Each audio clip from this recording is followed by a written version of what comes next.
Non? Donc, je suis Alexandre Zapolski, je suis le fondateur et le président de l'Inagora. On est ravis de vous accueillir dans le cadre du festival Viva ici, dans notre belle villa Goodtech. Vous êtes ici dans une villa d'architectes d'exception nous avons fait le... Salut Antoine, nous avons fait le choix avec Michel-Marie Maudet, qui est mon associé et cofondateur, d'investir ce lieu et d'y mettre notre siège social. Alors, c'est le siège social de notre entreprise qui s'appelle l'Inagora, qui est le champion français du logiciel libre. Et donc, c'est ici que travaillent les collaborateurs de notre société, des collaborateurs parisiens de notre société, puisqu'on est aussi présent à Toulouse, au Vietnam, en Tunisie, dans un certain nombre de pays dans le monde. Mais voilà, les gens du siège travaillent ici, à Issy-les-Moulineaux, et on invente donc ici, à Issy-les-Moulineaux, le futur de l'intelligence artificielle. Et c'est de ça dont on va vous parler ce soir, dont une particularité, presque une exclusivité, on va vous parler de Lucie. Lucie, c'est le prénom de notre modèle, c'est le nom de notre modèle, de notre nouveau modèle, on va commencer en fait à entraîner incessamment sous peu sur le cluster géant français qui s'appelle Jean-Z. Pour faire de l'intelligence artificielle, les équipes vont vous expliquer ça très très bien. Il faut des cerveaux qui fonctionnent bien, et il y en a tout un tas ici. Il faut de la donnée et il faut de la puissance de calcul. Et il se trouve qu'en France, on a une chance inouïe, c'est qu'on a un gouvernement qui investit dans l'avenir, investit dans le futur et qui a créé des grands clusters de calcul. Alors, un cluster de calcul, ce sont des grandes machines de calcul. Hein, c'est un synonyme, si vous voulez. Et donc, ces grands clusters de calcul, le plus connu, le plus fameux, il s'appelle Jean-Z. Et donc, il est mis à disposition d'acteurs comme l'Inagora, parce que nous faisons une chose un petit peu particulière, nous faisons de l'open source, nous faisons des logiciels libres. Ça veut dire que tout ce qu'on fabrique dans notre entreprise, on permet à tout un chacun de l'utiliser librement, et donc ça veut dire gratuitement, de modifier les logiciels qu'on fabrique et éventuellement de les redistribuer. Ça, ce sont les trois définitions qui définissent ce qu'est un logiciel libre. Et ça s'applique y compris dans le domaine de l'intelligence artificielle. Alors, je vais essayer de résumer. Ça veut dire qu'ici, à l'Inagora, on fabrique des solutions d'intelligence artificielle et contrairement à la plupart des acteurs dans le monde entier, on ne fait pas payer les technologies qu'on développe, on les met à disposition de tout le monde. La grande question que vous allez me poser, c'est naturellement comment on gagne des sous si on offre tout ce que l'on fabrique. Le pari qu'on fait, c'est que un certain nombre d'utilisateurs de nos solutions seront des grandes administrations, des grandes entreprises, et ces gens-là, ils ne vont pas se contenter uniquement d'utiliser les technologies qu'on fabrique, ils vont nous demander de les adapter, de les modifier. Et donc là, on va vendre notre compétence, on va vendre nos services pour adapter, modifier ces logiciels. Et puis surtout, ce qu'ils vont vouloir, c'est qu'on les maintienne dans le temps. Et donc, on vend des grands contrats de support et de maintenance. Chez nous, ça s'appelle l'OSA, l'Open Source Software Assurance. Et donc, on vend ces grands contrats de support et de maintenance. On en a, par exemple, avec l'État français. On est un des grands fournisseurs d'expertise et de support de logiciels libres pour l'État français. Et ça, c'est plusieurs millions d'euros par an pour une société comme Inagora. Et c'est ce qui nous permet finalement de vivre, de nous développer et voilà, et d'avoir une société qui est florissante. Et dans le domaine de l'intelligence artificielle, c'est la même chose. C'est pas parce que vous disposez d'un modèle fondation que vous pouvez, en tant que tel, en faire un usage, par exemple, pour faire des résumés automatiques ou pour faire de la traduction. Et donc, il y a de toute façon besoin d'adapter ces modèles à des contextes précis. C'est ce que nous sommes en train de faire, par exemple, pour le Sénat. Le Sénat, on permet que dans les commissions du Sénat, les sénateurs débattent, ils discutent ensemble. Et donc, on enregistre ce que les sénateurs disent et on en fait des résumés automatiques sur un format qui est un format spécifique au Sénat. Et ça fait des années que c'est normé comme ça. Ils appellent ça des CRI, des comptes rendus d'intervention, des CRE intégral, compte rendu voilà, analytique. Voilà, des CRA, des comptes rendus analytiques. Bref, ils ont plusieurs formats extrêmement normés. Et donc, grâce à nos outils d'intelligence artificielle, on prend ces échanges-là et automatiquement, on produit ces résumés automatiques avec des formats très spécifiques. Et puis, on vous présenter tout ça. On est capable de reconnaître une signature vocale. Par exemple, on est capable de reconnaître que cet accent qui est un peu mêlé, un accent du Midi, je suis né à Toulon, moi j'ai grandi dans le sud de la France, et cette façon un peu particulière, avec une voix un peu grave de s'exprimer, ben, c'est celle d'Alexandre Zapolsky. Donc, si j'interviens à d'autres moments, sur d'autres réunions, nos outils d'intelligence artificielle, ils savent attribuer des propos émis par Alexandre Zapolsky à chaque fois que c'est Alexandre Zapolsky qui en parle. Voilà. Je tiens surtout à vous souhaiter donc la bienvenue dans notre Villa Goodtech. On va passer ensemble une grosse heure. Alors attention, hein, il va falloir s'accrocher. C'est une conférence assez technique, mais je vous mets au défi. Vous avez compris que dans mon introduction, il faut essayer de faire partager au plus grand nombre, à nos amis IC1, justement les principes de l'intelligence artificielle, comment tout ça fonctionne, de donner des exemples très concrets. Donc je compte vraiment sur vous, chers collègues, pour démocratiser ce qu'on fait au sein de l'Inagora. Je tiens absolument à associer à mes remerciements la ville d'Issy-les-Moulineaux, parce que qui était IC1 dans la salle? Bon, voilà, vous l'êtes tous en grande partie. On a vraiment une chance inouïe de vivre à Issy-les-Moulineaux ou à travailler à Issy-les-Moulineaux, parce que c'est vraiment une ville d'innovation. Et c'est fantastique que la ville d'Issy-les-Moulineaux, son maire André Santini, ait fait le choix en parallèle du grand événement qui va avoir lieu la semaine prochaine à Paris et à Issy, qui s'appelle Vivatech, de monter ce festival de l'innovation numérique qui s'appelle Viva Issy. Et on est ravis d'être une de ces étapes du festival Viva Issy, de vous ouvrir nos portes, de vous accueillir chez nous et de vous montrer ce que l'on fait de mieux au sein de l'Inagora dans le domaine de l'intelligence artificielle, en route pour explorer la création et la naissance de Lucie. Michel ? C'est exactement ça. Merci pour le propos introductif. Je t'en prie. Donc, je vous renouvelle effectivement tous nos souhaits de bienvenue en fait dans cette villa. Donc, je ne sais pas si on a conservé la slide sur l'agenda, juste peut-être pour présenter. On l'a. Ah ben voilà, donc c'est parfait. Juste pour vous que je présente un petit peu les différents interlocuteurs.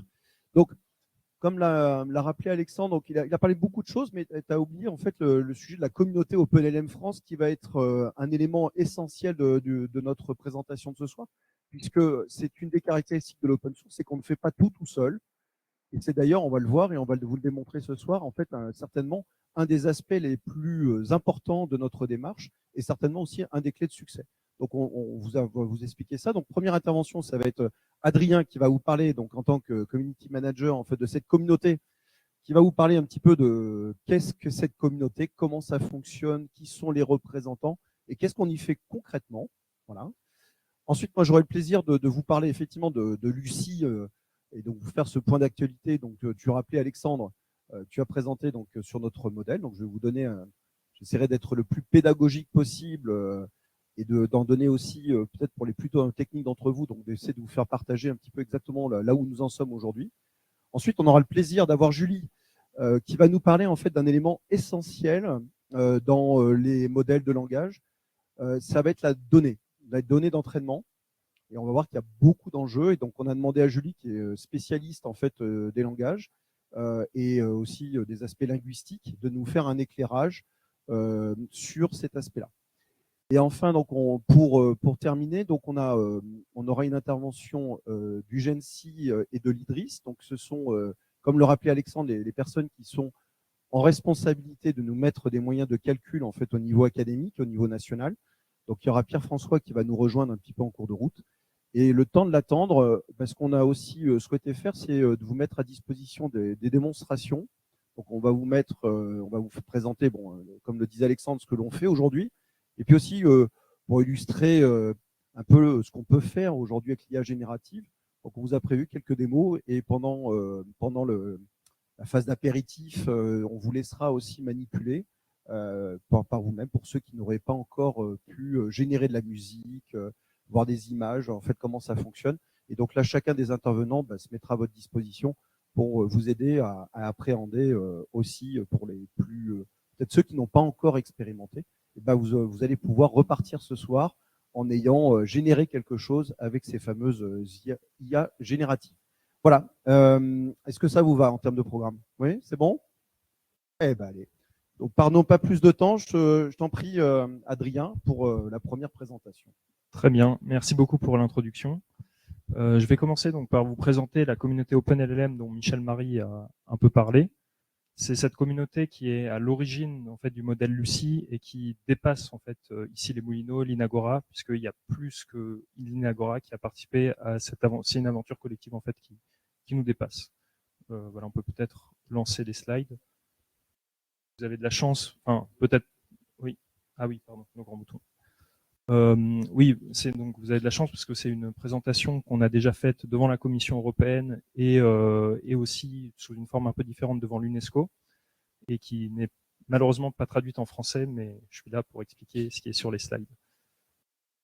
Donc, d'où part l'idée en fait de développer des modèles de langage en langue française et des modèles compétents dans un contexte multilingue. De ce constat qui est en fait la distribution, en l'occurrence sur un modèle développé par Facebook, par Meta, des données d'entraînement utilisées pour entraîner ce modèle. Et on voit les 87% ici, 89%, qui sont donc voilà, des données en anglais. Donc on voit qu'il y a une surreprésentation énorme de données en anglais dans beaucoup de LLM, de modèles de langage, de modèles d'intelligence artificielle utilisés aujourd'hui. Et donc il y a un besoin pour des modèles compétents sur les autres langues. Ça, c'est voilà, une répartition qui exprime à peu près la même idée. Donc là, vous avez les missions qui ont lancé OpenLLM. C'est l'idée de créer des modèles de langage, donc des LLM, comme on dit, qui est le terme technique, des modèles de langage inclusifs parce qu'ils permettent d'intégrer des langues, notamment la langue française, efficients parce qu'ils sont efficaces, on va y revenir un peu plus tard, et éthiques sur l'utilisation de données d'entraînement qui sont publiques, contrairement à la plupart des modèles, et donc qu'on peut auditer et qui sont donc non protégés par le droit d'auteur et qui ne violent pas le droit d'auteur. Il y a une communauté OpenLLM qui est sur la plateforme Discord. Il y aura un lien pour la rejoindre pour ceux que ça intéresse à la fin. Là, c'est des chiffres qui s'arrêtent en janvier 2024, mais depuis, il y a à peu près 700 membres, je crois, sur le dernier relevé. Voilà. Donc, c'est une communauté qui grossit tranquillement. Et c'est une communauté qui est constituée de chercheurs en IA, des membres de laboratoires dont l'Inagora est partenaire, d'autres entrepreneurs et startups, et plus globalement d'un public général qui s'intéresse à l'intelligence artificielle générative. J'ai mis quelques slides là pour vous expliquer le type d'activité qu'on a en dehors de simplement développer des modèles en IA. On anime aussi cette communauté. Donc vous avez un de nos experts, le directeur de programme IA ici chez l'Inagora, Andrzej Neugebauer, avec qui on avait organisé un webinar le mois dernier. On a aussi avec Andrzej ici et moi ici, et Julie qui n'est pas sur la photo mais qui est ici présente. On a organisé un hackathon avec le ministère de la Défense où on a fait des masterclass sur des nouvelles approches dans le domaine de l'IA générative. Et on a aussi participé au jury, on a encadré certains challenges, on pourra en parler plus en détail plus tard lors du cocktail si ça vous intéresse. Voilà, justement la présentation devant la Commission européenne. Là, c'était plus une partie de ma présentation qui explique comment on promeut ces technologies. Au-delà de simplement les développer, il faut les promouvoir parce que les standards actuels en fait ne sont pas forcément favorables aux technologies qu'on développe. Notamment, il y a une grande question sur la définition de l'open source. Comme je vous le disais, souvent les données d'entraînement ne sont pas fournies dans les modèles, on ne peut pas les auditer. Or, la définition qu'on a chez OpenLLM et chez l'Inagora sur l'open source, c'est une définition où les données d'entraînement sont également auditables, sont publiques. Et voilà, donc on pousse auprès de grandes institutions comme la Commission européenne, comme l'UNESCO, sur ces sujets-là. Avec l'UNESCO, on a des projets très intéressants sur la façon dont, en fait, un événement qui devrait avoir lieu peut-être à la fin de l'année ou peut-être l'année prochaine, pour promouvoir la diversité linguistique dans les systèmes en IA et pour promouvoir la façon dont l'intelligence artificielle peut aider à la préservation de certaines langues et de certaines cultures. Donc là, vous avez des chiffres assez affolants qui montrent que beaucoup de langues sont en danger dans le monde, que à la vitesse actuelle, 90% des langues qui sont parlées dans le monde, évidemment principalement des petites langues, pourraient disparaître dans les 100 prochaines années. Voilà, donc c'est en partie ce travail-là, enfin, ça c'est une petite partie du travail qu'on a avec l'UNESCO, qui est notamment très engagé sur toutes les langues dans les communautés indigènes qui sont les plus menacées, notamment en Amazonie par exemple, pour faire le lien entre l'IA, qui est aujourd'hui où il y a une surreprésentation nord-américaine, une surreprésentation des grandes langues, et pour protéger toute cette diversité linguistique et culturelle qui est en quelque sorte menacée par une IA trop centrée sur les États-Unis. La façon dont a été créée cette communauté OpenLM, c'est via un consortium pour répondre à un appel à projet du gouvernement français. Et voilà, là vous avez certains des acteurs du consortium, donc des grandes institutions, des acteurs publics, comme le GENSI qui nous fournit la puissance de calcul, et l'IDRIS dont le directeur interviendra tout à l'heure.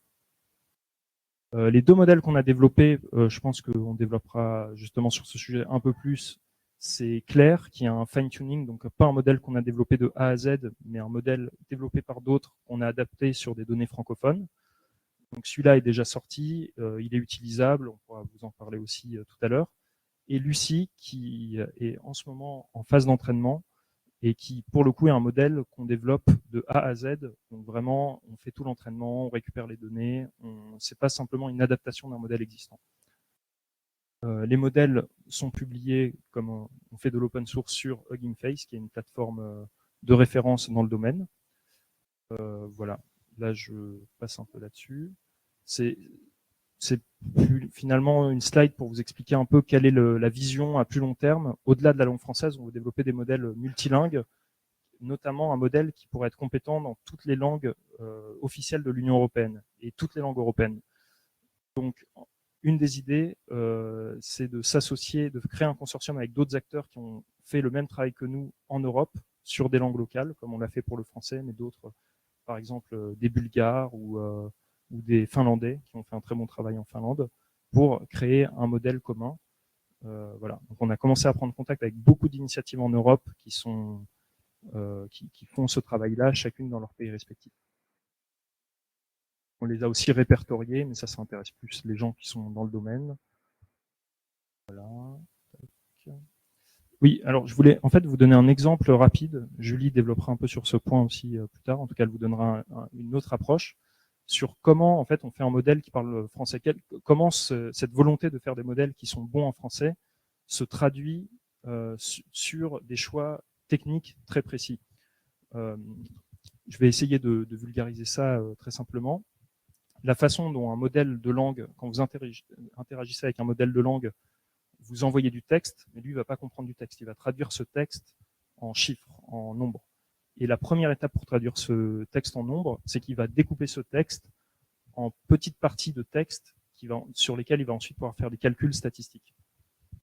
Là, ce qu'on montre, c'est comment le tokenizer, donc cette approche s'appelle la tokenisation, et là, c'est la façon dont le tokenizer de ChatGPT, donc un modèle que vous avez peut-être déjà utilisé, qui est un des plus connus, qui n'est pas open source, découpe un texte, une phrase en français, un vers de Victor Hugo en l'occurrence, et on voit qu'il le découpe en 19 tokens, donc 19 petites unités sur lesquelles il va faire les calculs. Vous allez voir pourquoi c'est important après. En fait, on prend le même texte, donc exactement le même contenu sémantique en anglais, il va le découper en 13 tokens. Et pourquoi il n'y a pas le même nombre de tokens? C'est parce que les deux langues ont des caractéristiques différentes. L'anglais est généralement plus compact, ce qui s'observe d'ailleurs pas tellement là, parce qu'il y a plus de caractères individuels, de lettres en anglais qu'en français.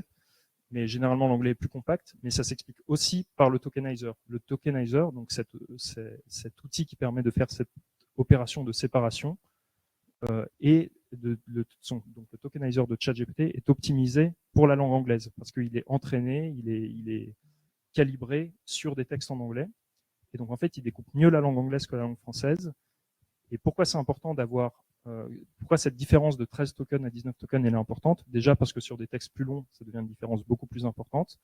Et en fait, le token ça vous donne une approximation. Le nombre de tokens que va devoir comprendre votre modèle et qu'ensuite il va générer quand il va créer du texte, ça vous donne une idée de la puissance de calcul qui est nécessaire, de l'énergie qui est nécessaire pour qu'il comprenne ce texte et qu'il en crée du nouveau, et donc du coût d'utilisation de ce modèle. Donc, pour parler plus simplement, pour résumer tout ce que je viens de dire, si vous parlez à ChatGPT en français, ça peut être une version payante de ChatGPT, mais ça va coûter plus cher globalement, ça va faire tourner plus les serveurs, ça va utiliser plus d'énergie sur les serveurs d'OpenAI, sur les serveurs de ChatGPT, de lui parler en français que de lui parler en anglais, pour la même quantité d'informations. D'où la nécessité de travailler sur ces aspects très techniques, sur lesquels on a travaillé, puisqu'on a développé notre propre tokenizer. Bon, le graphique est un peu difficile à lire, je ne sais pas si je rentre en détail, mais on pourra en parler aussi plus tard si ça intéresse certains d'entre vous. Je reviendrai dessus. Ok. Voilà. Mais là, on a le tokenizer de Lucie, donc notre modèle de fondation, et vous voyez que sur certaines langues, notamment le français, il est bas sur ce graphique, et c'est un graphique sur lequel la métrique à optimiser, il faut plutôt être bas. Donc voilà, on voit que sur un aspect multilingue, on arrive à être bas sur beaucoup de langues, ce qui nous permet de traiter mieux que beaucoup d'autres modèles, différentes langues en même temps. Voilà, donc ça c'est nous, vous pouvez nous contacter. Et vous pouvez rejoindre la communauté OpenLLM sur Discord en scannant ce QR code, en m'écrivant, ou je pourrais vous envoyer le lien si ça vous intéresse. Merci.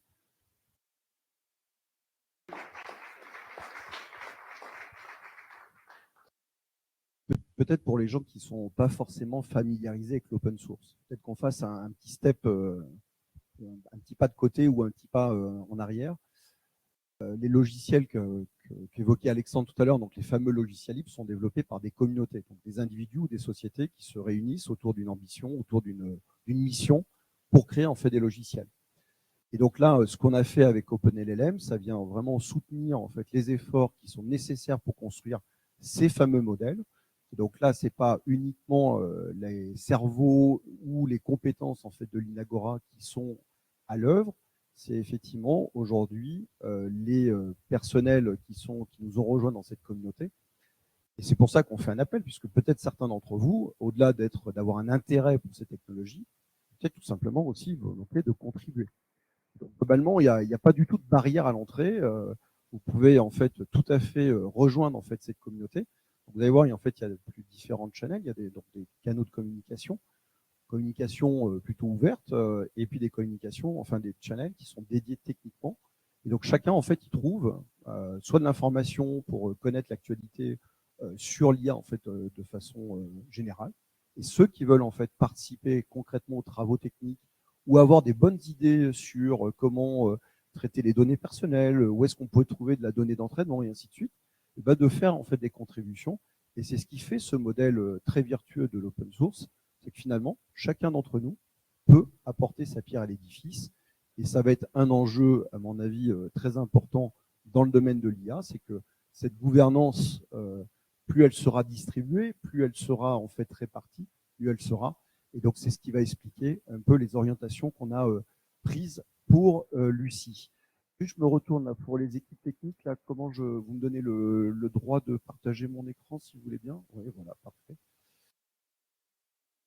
Alors, on a juste le temps de retrouver la présentation. Hop. Alors, donc Alexandre, vous le disiez, donc on a un modèle. Alors, nos modèles, vous l'avez vu, Adrien vous a parlé de Claire. Alors, on n'a rien contre les apalcas ou les animaux et ainsi de suite, mais on s'est dit que c'était quand même de rendre hommage aussi à toutes ces femmes en fait qui travaillent dans le numérique, que de nommer en fait nos modèles avec des prénoms féminins. Donc aujourd'hui, donc il y a eu Claire, il y a Lucie. On ne sait pas encore quels seront les prochains noms, mais aujourd'hui, donc je vais vous parler donc de ce deuxième modèle qui s'appelle Lucie. Alors étymologiquement, vous savez que c'est lumière, donc j'ai remis à cette image en fait des naissances des étoiles parce que c'est extrêmement important. Et comme le rappelait Alexandre, effectivement, c'est un petit jeu de mots, hein, made in ici. C'est bien en fait une fabrication et c'est extrêmement important puisqu'on va parler de souveraineté. Donc c'est de l'innovation qui est construite sur le territoire en fait IC1 en majorité et en collaboration avec les acteurs de la communauté OpenLLM. Et moi, j'adore en fait le petit sous-titre de Viva ici, parce que c'est le festival des audaces numériques. Et je trouve quand même que de générer un modèle pour faire la compétition à ChatGPT depuis ici les Moulineaux, je trouve qu'en fait, c'est quand même un joli signe en fait d'audace, et on peut tous se féliciter de ça. Alors, je vais revenir quand même sur quelques aspects qui a survolé ou en fait où tu es passé un peu rapidement, Adrien. Donc, l'IA, vous l'avez compris, c'est quand même, vu l'impact que ça va avoir sur nos économies, sur la structuration de nos sociétés, quand même qu'on se dise, ça va être un outil quand même de géopolitique extrêmement important. Et donc aujourd'hui, je vais passer rapidement, mais donc moins de 10% des modèles en fait actuellement utilisés proviennent ou sont construits sur le territoire européen. Donc on peut légitimement se poser la question de savoir qui en fait est en train de prendre le pouvoir au travers de ces modèles. Et donc notre ambition, c'est pas qu'une phobie de libriste ou de chevronné de l'open source. On dépasse largement ce débat. On est vraiment sur un sujet de culture, de civilisation. Et ce qu'on est en train de faire en fait avec nos travaux, c'est simplement de repositionner la France et l'Europe sur l'échiquier en fait des acteurs du numérique. Et on le sait, on a loupé un certain nombre en fait de vagues. Là, pour le coup, sur l'IA, on y est. Et donc, on y contribue et on fait même partie des leaders. Donc là, la question, ça va être de dire en fait, j'aime bien cette présentation, c'est qui gouverne qui. Et donc là, en fait, on se dote des outils pour récupérer un peu un bout de notre souveraineté et de la maîtrise. Donc, c'est vrai qu'avec Alexandre, quand on a démarré le projet Linagora, il y a maintenant pratiquement un quart de siècle, on était déjà en fait sur ce domaine-là. Alors bon, dans les années 2000, on ne parlait pas encore d'IA, on ne parlait pas en fait de cloud, mais il y avait déjà des acteurs géants du numérique, dont certains, on les fréquente toujours, dont Microsoft en particulier. Mais là, en fait, le domaine a s'est largement développé du fait de l'importance en fait de cette technologie-là. Alors LNG, hein, c'est pas pour l'Inagora, hein, vous avez bien compris la référence, c'est qu'aujourd'hui, ce qu'on a vécu avec le domaine de l'énergie, on n'avait pas du tout de souveraineté. Je vous rappelle qu'on paye en fait aujourd'hui ce gaz liquéfié naturel 4 fois le prix en fait du prix intérieur en fait américain. Bon, donc il faudrait qu'on apprenne de ça, puisqu'aujourd'hui, on le voit bien, tu parlais du coût de ces modèles. Peut-être certains ont déjà expérimenté les augmentations, puisque déjà il y a des augmentations dans le domaine de l'usage en fait des modèles, même à titre du grand public. Hein, et OpenAI très certainement va aussi augmenter ses prix. Donc aujourd'hui, il y a un aspect en fait bien sûr de souveraineté et de maîtrise bout en bout de ces technologies, mais c'est aussi de regagner en fait cette indépendance. Et il faut qu'on apprenne de nos erreurs. Et donc, dans le domaine du numérique, laissons pas passer cette opportunité. Tu parlais aussi de la sauvegarde des langues. On aime bien, nous, alors, quand on a commencé avec Alexandre, pareil, hein, on parlait à l'époque de troisième voie numérique, c'est-à-dire de créer une voie qui ne serait pas celle imposée par les Américains ou par les Asiatiques. Et donc, on parlait de cette troisième voie, donc cette dorsale qu'on pouvait construire en fait avec l'Europe, avec l'Afrique en particulier. Là, on voit bien que ça dépasse simplement le cadre uniquement technologique, puisque perdu, c'est ça. Hop, je refais. Bon. Donc là, il y a réellement un enjeu de biodiversité que je vais essayer d'illustrer par deux choses. Un, tu le rappelais, c'est effectivement la diversité des langues, des cultures, puisque globalement, quand on représente moins de 1% des données d'entraînement d'un modèle, on n'est pas très bien représenté. Donc aujourd'hui, sur les modèles qu'on utilise, que vous utilisez, ChatGPT, c'est pour ça que quand vous lui posez un certain nombre de questions, vous pouvez être surpris des réponses. Alors on prend toujours la recette du bœuf bourguignon, mais ça traduit quand même un certain nombre de biais, de préférences qui sont ces modèles, qui sont directement liés aux données en fait d'apprentissage. Donc il y a bien sûr un enjeu déjà sur quel poids de culture, de langue est représenté dans ces modèles. Et un autre aspect, c'est pour ça que j'aime bien cette image qui est assez parlante, puisqu'on peut faire un parallèle avec la biodiversité aussi dans le domaine de l'environnement. Si on est tous demain sur la même IA, qu'est-ce qui se passe si cette IA fait l'objet en fait d'une attaque de cyber? Ça veut dire quoi? On se retrouve tous dans le noir? Donc ça, je pense que c'est un élément qu'il faut qu'on arrive aussi à adresser. Et donc cette nécessité d'avoir en fait des modèles multiples participeront en fait à la résilience et aussi à cette indépendance dont on a besoin dans le domaine de la tech. L'IA, c'est aussi d'enjeux, vous l'avez compris, sur les données d'entraînement. Donc il y a une course à la puissance, et une course en fait à la collecte des données sur Internet de façon plus ou moins éthique.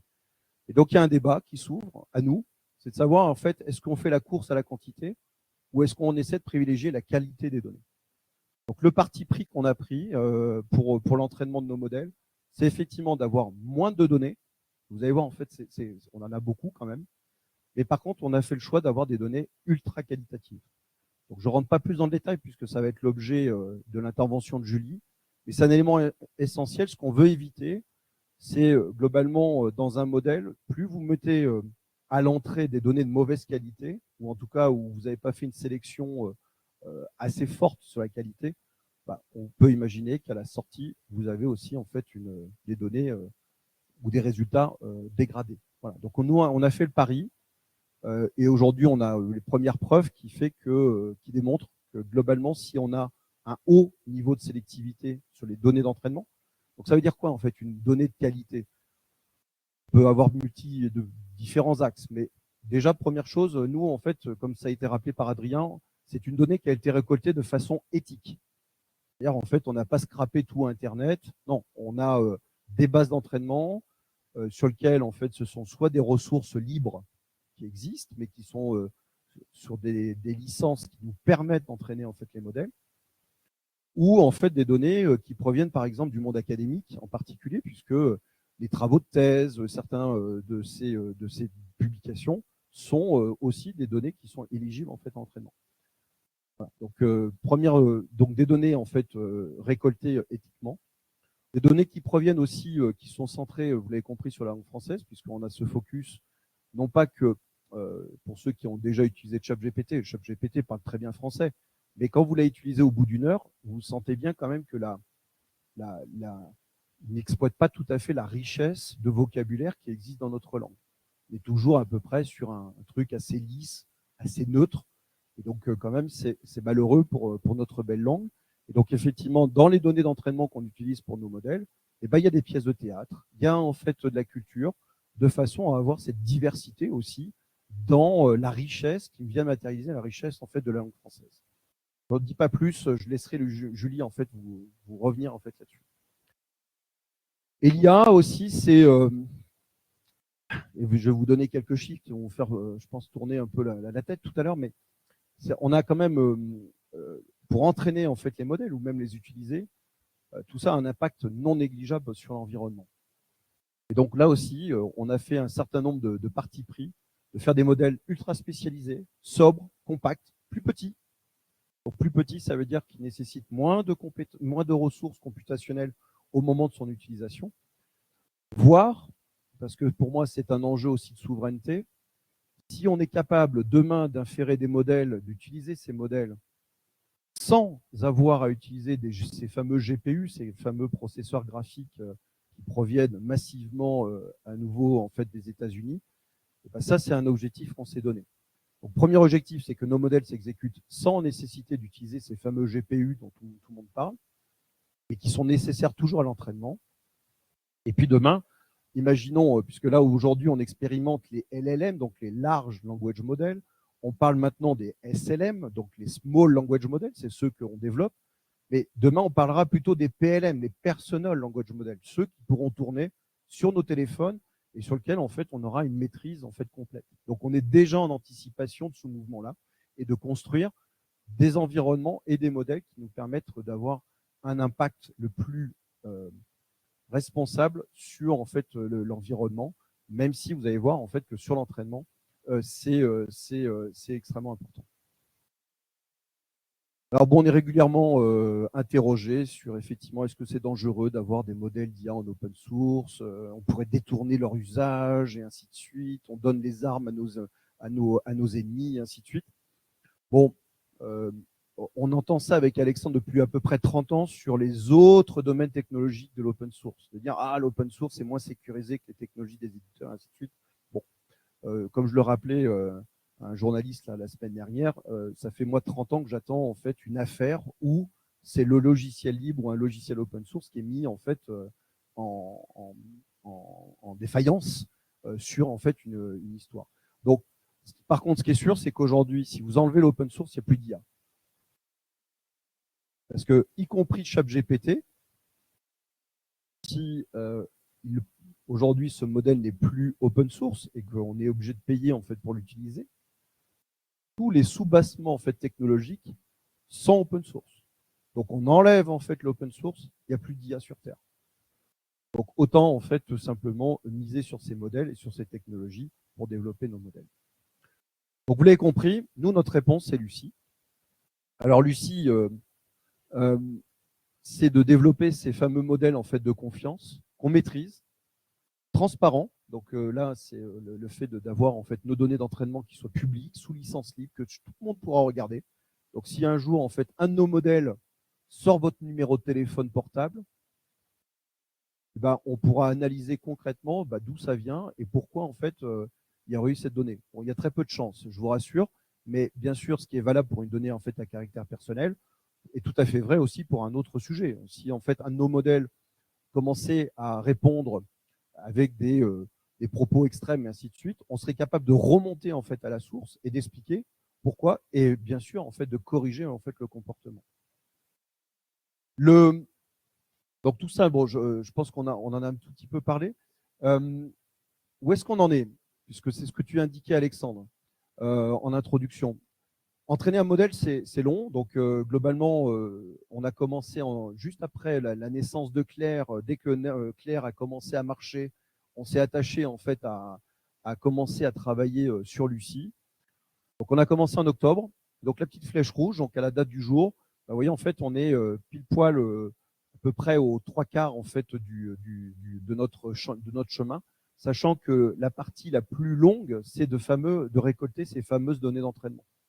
Alors, je vous ai mis en fait des comparatifs pour que tout le monde saisisse bien en fait, parce que bon, parler en centaines et en milliers, tout le monde est capable, mais quand on parle en milliards, c'est toujours difficile de se donner des représentations.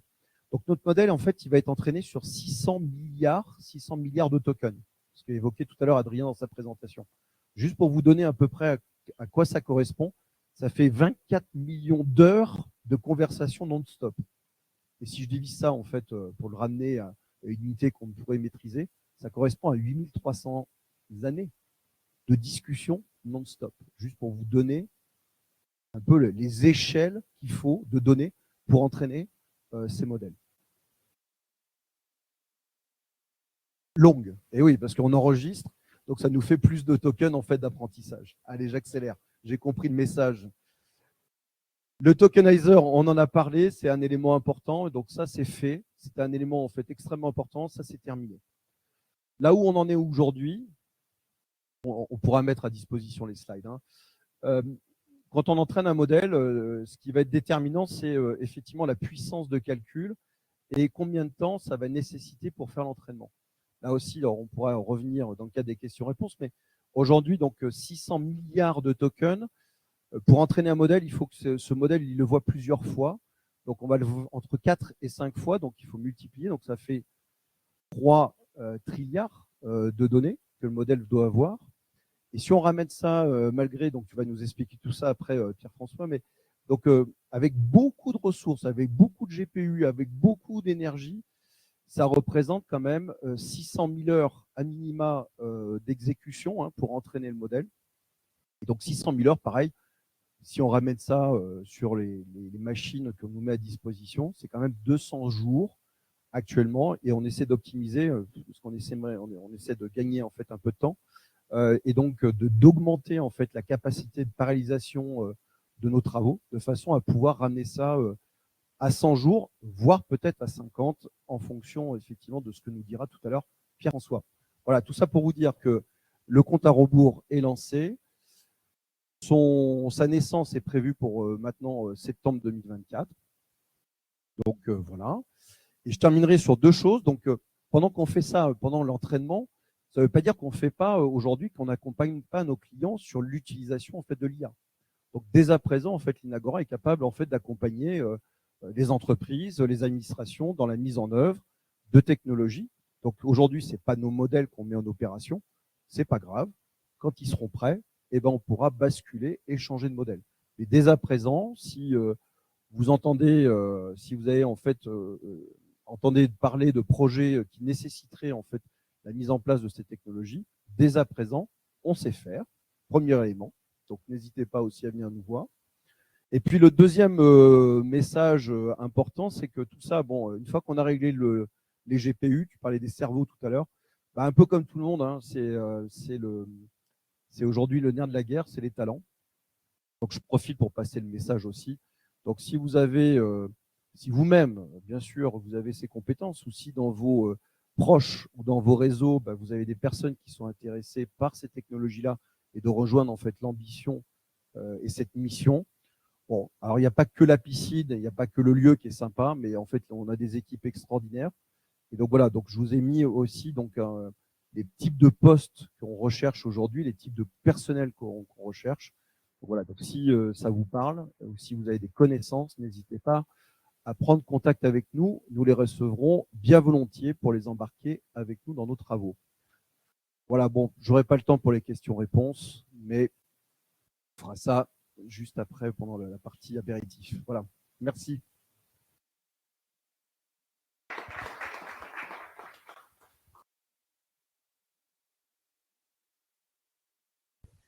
Bonsoir. Bon, je suis Julie Hunter et je suis en fait linguiste. Bon, je vais me présenter.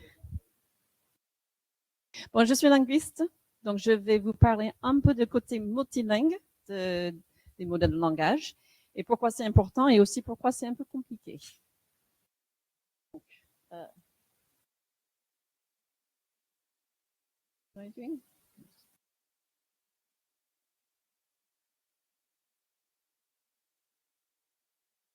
ah, c'est bon. Oups. Bon, mon nom c'est un peu caché. Je suis Julie. Donc, déjà, Adrien et Michel ont parlé de la dominance de la langue anglaise dans les données d'entraînement de plein de modèles. Vous connaissez sans doute ChatGPT, mais tous les GAFAM ont leur propre modèle. Il y a Google, Meta, Microsoft qui ont leur modèle. Et c'est toujours le même problème. Il y a sans doute aussi des initiatives pour faire des modèles multilingues où on met plus d'emphase sur d'autres langues que l'anglais. Mais en général, les modèles qu'on connaît sont largement anglais, mais il y a quand même, comme Adrien vous a montré, quelques données d'entraînement pour d'autres langues. Et donc la question, c'est est-ce que c'est suffisant, en fait, de mettre 1% de données d'entraînement pour le français ou je sais pas quoi? Est-ce que c'est suffisant ou est-ce qu'on a besoin de faire plutôt 50-50 ou avoir une représentation juste plus équilibrée? Ce qu'on voit, c'est que ces modèles, comme ChatGPT, Llama, etc., sont très bien quand même pour formuler des phrases en français, par exemple, ou en allemand. Mais ce qu'on voit aussi, c'est que souvent, quand on interagit avec les modèles, il vaut mieux interagir avec eux en anglais. Donc, on peut les prompter, si ça vous parle, en anglais. On voit aussi que parfois, pour aider les modèles à raisonner, on peut vraiment faire des prompts ou même des trainings un peu plus complexes. On peut les guider étape par étape dans une étape de raisonnement, dans un problème de raisonnement. Et là aussi, il y a des études qui montrent que c'est plus efficace si on les guide en anglais, même si le problème est dans une autre langue. Et il y a d'autres études qui montrent, qui soutiennent en fait ce résultat, pour montrer que même il semble que ce que les modèles font à la base ils font toute la partie raisonnement qui est plus compliquée, plutôt en anglais, et puis ils sont plus forts en traduction pour arriver à la réponse finale. Est-ce que c'est un problème? Ça dépend largement de la tâche que vous avez. Si vous voulez utiliser un modèle de langage pour faire de la code, c'est peut-être pas grave. Pour les problèmes de maths, qui sont très présents quand on évalue les modèles de langage, c'est peut-être pas grave. Si on veut parler des faits culturels ou géographiques, ça devient un peu compliqué. Juste pour représenter ces faits, il n'y a pas de problème avec ces modèles. Le problème là, c'est plutôt au fait qu'il y aurait très peu de représentation des faits, en fait, de ce qui s'est passé, de l'histoire de la France, par exemple, dans ces données. Et c'est pas vraiment une question c'est pas un problème de langage. Mais où on arrive au problème de langage, c'est vraiment au niveau pragmatique. Si on veut être poli, si on veut formuler une lettre dans un bon format, utiliser les bonnes salutations, les choses comme ça. Si on veut faire des blagues ou comprendre des choses un peu compliquées comme ça, là, ça devient très compliqué. Il faut vraiment être sensible à la langue.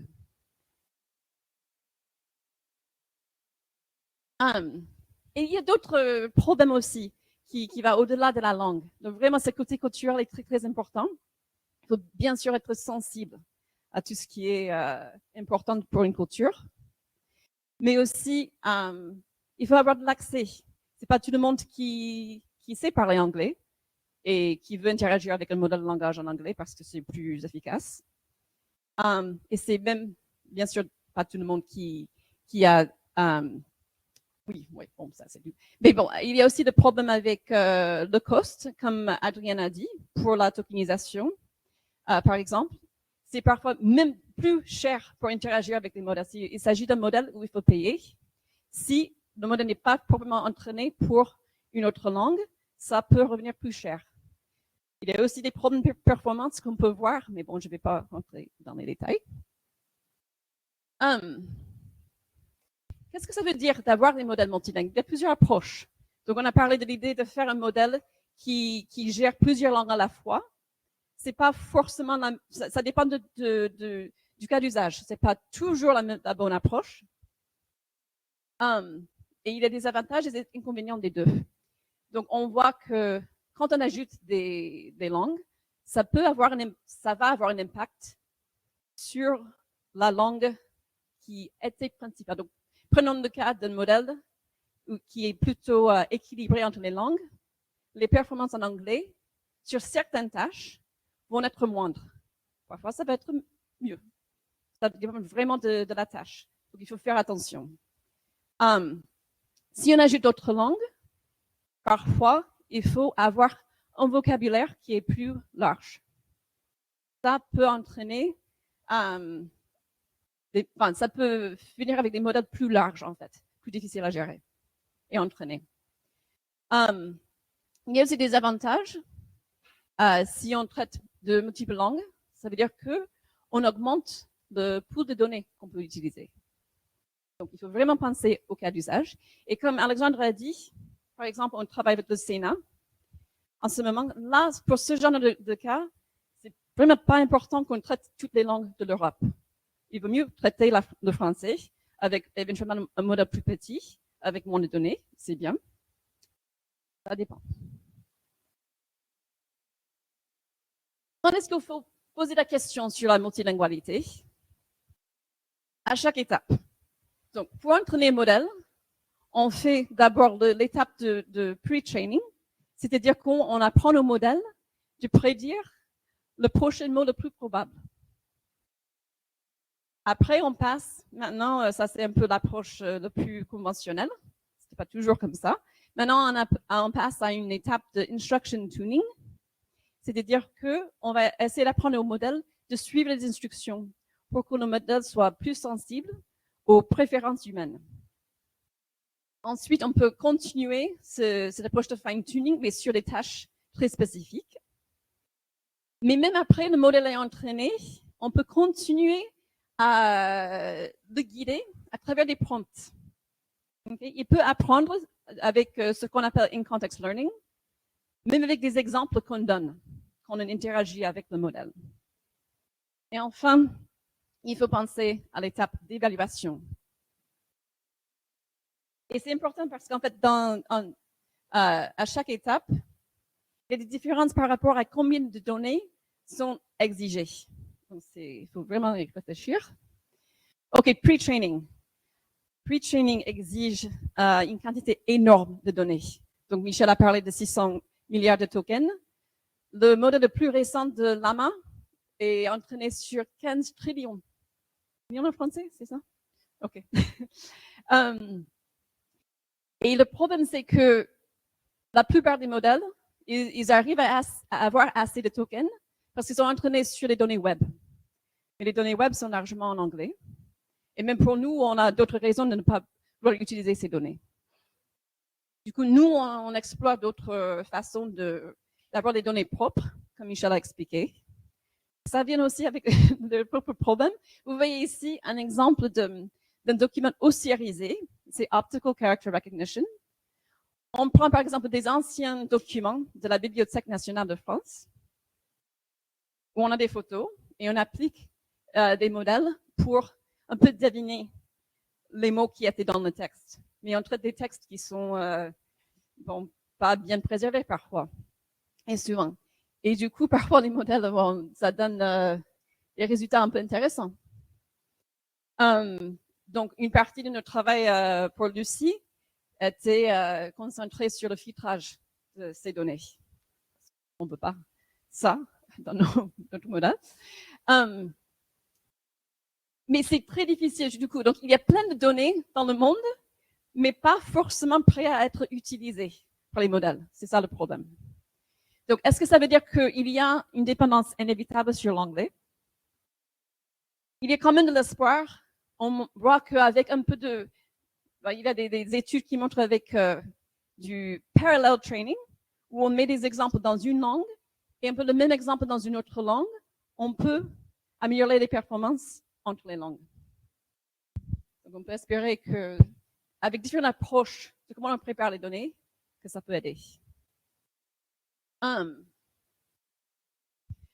L'étape d'instruction tuning. Là, on donne le modèle une série d'instructions. Il faut qu'il apprenne à suivre les instructions. Ces données sont souvent traduites ou générées par des modèles de langage s'ils ne sont pas en anglais. Et donc, le fait qu'ils sont sur l'anglais, ça ajoute à ce problème qu'il faut prompter et interagir avec des modèles en anglais. Parfois, avec du fine-tuning, on peut prendre ça, on peut aider le modèle. On ne sait pas trop à quel niveau on peut ajouter d'autres langues à cette étape. Oui, bon, je vais passer, c'est un peu trop technique, je pense. Et pour l'évaluation, on voit un peu le même ensemble de problèmes. C'est que la plupart des benchmarks, c'est-à-dire des tests qu'on utilise, des tests qu'on donne au modèle de langage à la fin, la plupart sont en anglais. Plus récemment, il y a plus d'efforts pour créer des tests en d'autres langues, mais la plupart sont traduits ou générés par des modèles de langage qui ont une préférence pour l'anglais. Et du coup, c'est un problème pour certaines tâches. Si une tâche est sensible à la traduction, ça va être un problème.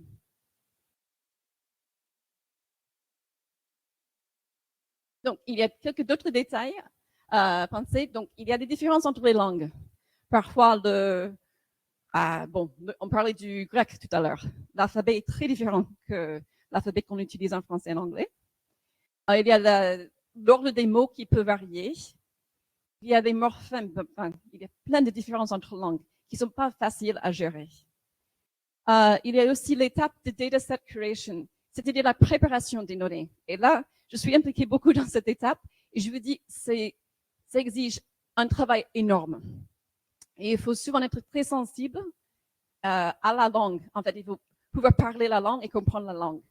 Donc, il faut trouver des gens qui maîtrisent la langue. C'est fait par les humains, il ne faut pas oublier. Il y a aussi la question de taille de modèle. Même si on voit que pour les petits modèles, on peut arriver à faire des choses, pas tout. Donc, il faut penser à ça. Et si on a besoin de gros modèles, il faut l'infrastructure pour le supporter. Enfin, tout ça, ça rend très difficile. En tant que scientifique, on veut faire des expériences. On veut dire, bon, ça arrive à cause de ça. On a une hypothèse. On va aller tester cette hypothèse. Mais c'est très difficile de tester une hypothèse quand il exige beaucoup de ressources pour faire juste un modèle. Donc, il y a pas mal de guesswork. Donc, enfin, juste pour conclure, je veux quand même conclure avec des notes positives. Il y a, comme on voit bien, il y a un intérêt de plus en plus grand pour développer des modèles multilingues. Il y a de plus en plus de communautés et des efforts pour partager des données. Donc, on a participé pour Lucie dans un consortium où on a fini avec des contributions à Open Corpus qui est publié sur Hugging Face. On voit aussi plus de mutualisation de ressources computationnelles avec Gentil Idriss. Et plus d'intérêt dans des modèles open source comme Claire et Lucie. C'est quand même bien.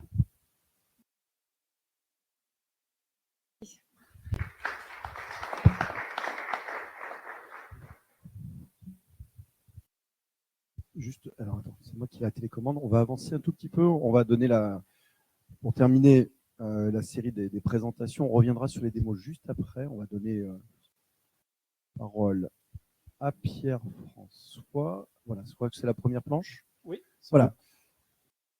On te laisse te présenter par ailleurs. Oui, oui.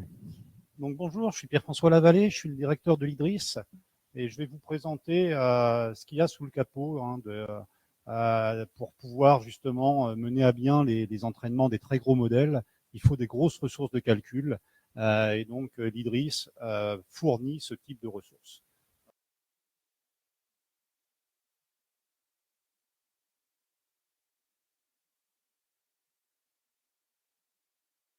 Voilà. Alors, qu'est-ce que l'IDRIS? L'IDRIS, c'est le Centre national du CNRS pour le calcul numérique de très haute performance, qu'on appelle le High Performance Computing, et aussi pour l'intelligence artificielle.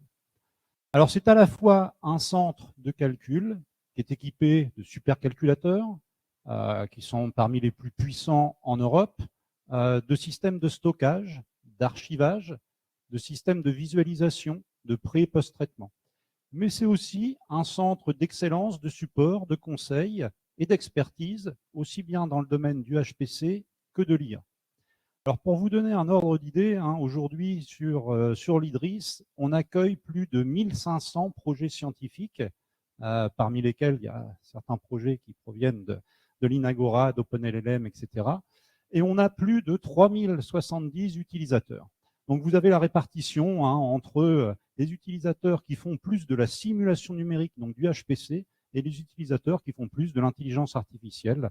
Donc ici, vous avez l'intelligence artificielle et la partie HPC.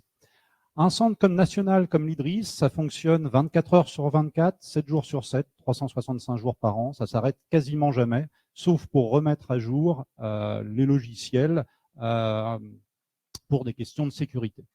Donc, on n'est pas basé à Issy-les-Moulineaux, on n'est pas très très loin. On est basé sur le plateau de Saclay, à Orsay. Alors, vous l'avez vu depuis toutes les présentations qui ont été faites jusqu'à présent. Il y a un triptyque un peu magique pour faire le succès des entraînements des modèles d'IA. Ce triptyque, c'est déjà d'avoir une expertise technique. Et donc aujourd'hui, l'expertise technique, c'est les ingénieurs, les chercheurs d'OpenLLM, de l'Inagora, qui ont cette expertise, qui vont pouvoir créer ces réseaux de neurones adaptés aux problématiques qui sont visées. Donc ça, c'est quelque chose de très important et on a la chance en France, effectivement, d'avoir un vivier de très très haut niveau. Le deuxième ingrédient de la recette magique, c'est les données. On en a déjà beaucoup parlé. Pour pouvoir faire des entraînements de très très gros modèles, il faut des données massives, des très très grands corpus de données et des corpus de qualité. C'est l'exposé juste précédent. Et puis, le troisième ingrédient de la recette, c'est la puissance de calcul. Et moi, je vais me focaliser sur cette puissance de calcul pour vous montrer qu'est-ce qu'il y a derrière. Donc, voilà. nous, à l'IDRIS, on est un centre national, donc avec un gros supercalculateur. Et ce qu'on va faire, c'est qu'on va ouvrir le capot du supercalculateur pour vous montrer qu'est-ce qu'il y a à l'intérieur.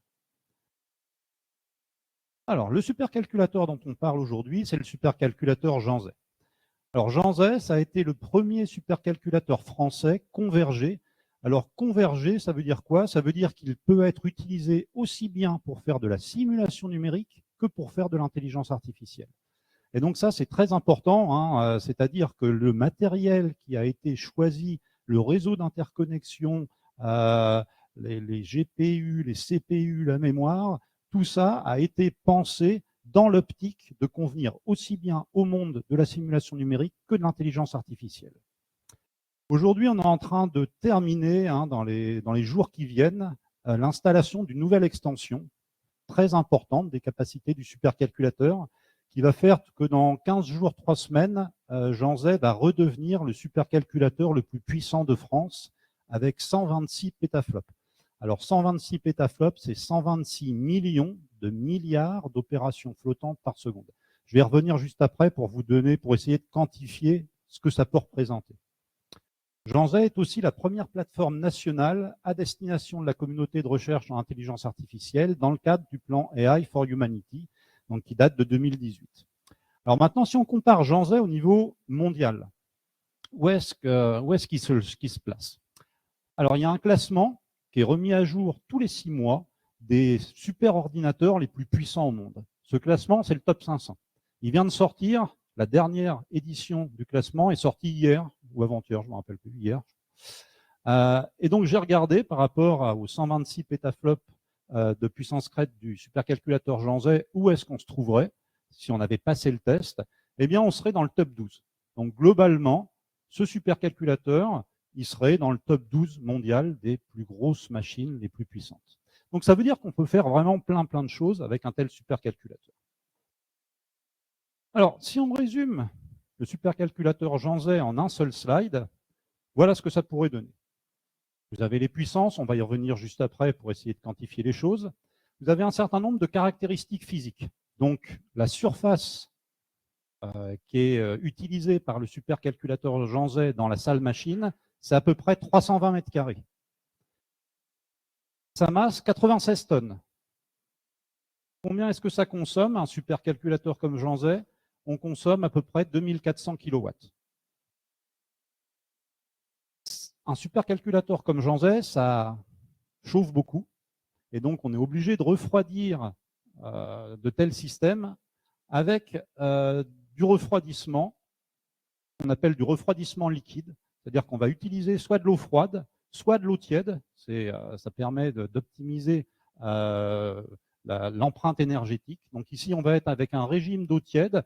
L'eau va rentrer à 32 degrés dans le nœud de calcul, va aller directement à cœur au contact des GPU, au contact des CPU, au contact de la mémoire pour pouvoir récupérer les calories et va ressortir du nœud à 36 degrés. Et enfin, donc, ces calories qui ont été récupérées, qu'est-ce qu'on va en faire? En fait, plutôt que de les perdre ou de devoir réinjecter de l'énergie pour refroidir la température de l'eau, en fait, on va récupérer cette chaleur pour chauffer des bâtiments. Donc, on peut récupérer, on va voir, jusqu'à 4000 MWh par an sur l'année issus du supercalculateur Jean Zay. Donc, ça, c'est pour la partie caractéristiques physiques. Ensuite, partie calcul. Partie calcul, il y a 2 gros types de partitions. La partition CPU, donc les CPU, c'est les processeurs généralistes que vous pouvez avoir dans n'importe quel portable, par exemple. Donc ici, on a 28 800 cœurs de calcul, Intel Cascade Lake. Donc vous voyez que la puissance de la partition CPU, elle est relativement limitée. On est de l'ordre de 2,3 pétaflops. Ça représente moins de 2% de la configuration totale. Mais là où Jean Zay est vraiment extrêmement puissant, c'est sur les partitions GPU, les partitions convergées. Donc les partitions GPU, c'est là où on a les cartes graphiques. Donc vous voyez les cartes graphiques que vous utilisez lorsque les personnes qui font du jeu utilisent les cartes graphiques. Ces cartes graphiques ont évolué pour pouvoir s'adapter au calcul numérique et pour pouvoir s'adapter à l'intelligence artificielle. Et donc ici, vous avez 3 partitions GPU sur le supercalculateur Jean Zay, une partition d'ancienne génération, donc des cartes V100, donc pour un total de 15 pétaflops, avec des nœuds à 4 GPU par nœud. Ensuite, une partition de génération plus récente, donc des GPU A100, avec une puissance de 8 pétaflops. Et puis la dernière extension qu'on est en train de terminer d'installer. Donc là, ça va être 1450 GPU de toute dernière génération, H100. Alors ça coûte très très cher. Et cette extension va nous permettre de faire un incrément de performance de 100 pétaflops. Donc ça, c'est pour la partie calcul. Mais si on n'avait que la partie calcul, je dirais on serait très limité. Pourquoi? Parce qu'il y a les données. Les données, il faut les stocker et il faut pouvoir y accéder extrêmement rapidement. Donc comment est-ce qu'on va gérer ça sur un supercalculateur? En fait, on va avoir un stockage des données qui va être hiérarchique. Donc vous allez avoir 3 niveaux de stockage. Le premier niveau, c'est pour les données qu'on appelle les données chaudes. C'est les données qu'on va accéder extrêmement régulièrement, de façon très rapide. Donc, c'est les systèmes qui sont les plus performants, qui coûtent extrêmement cher. On a des débits en lecture et en écriture qui sont très, très importants. On lit à 1,5 téraoctets par seconde. Et on a une volumétrie de stockage sur cette partie N1 de l'ordre de 4,6 pétaoctets. Alors derrière, ce n'est pas vraiment des disques, on appelle ça du stockage, mais derrière, c'est des mémoires flash. Donc, c'est du SSD, du NVMe, c'est des technologies que vous connaissez. Ensuite, deuxième niveau de stockage. Donc là, on est sur du stockage tiède, je dirais, avec des volumétries plus importantes. On passe à 40 pétaoctets de données, mais par contre, des performances qui sont un petit peu moins importantes. En termes de bande passante, on est de l'ordre de 300-350 gigaoctets par seconde. Vous voyez qu'il y a quand même une partie flash dans ce niveau N2, on appelle N2+.